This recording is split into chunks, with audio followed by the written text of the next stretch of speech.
আজকে আমি কথা বলবো হইচই মুক্তি পাওয়া নতুন ওয়েব সিরিজ আঁকা নিয়ে। চিত্রনাট্যে প্রধান চরিত্রের সাইকোলজি বোঝানোর জন্য এখানে অনেক মনোলগের ব্যবহার আছে।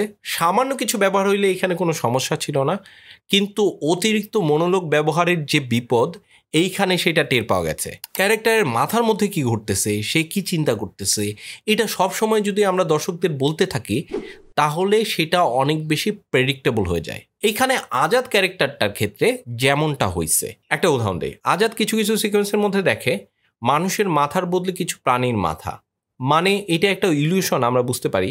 এইখানে মনোলগের মাধ্যমে বলে দেওয়ার দরকার নেই যে আমি মানুষের বদলে কিছু প্রাণীকে দেখতেছি। আবার এই সিরিজের গল্পের ডায়লগেও অনেক দুর্বলতা ছিল।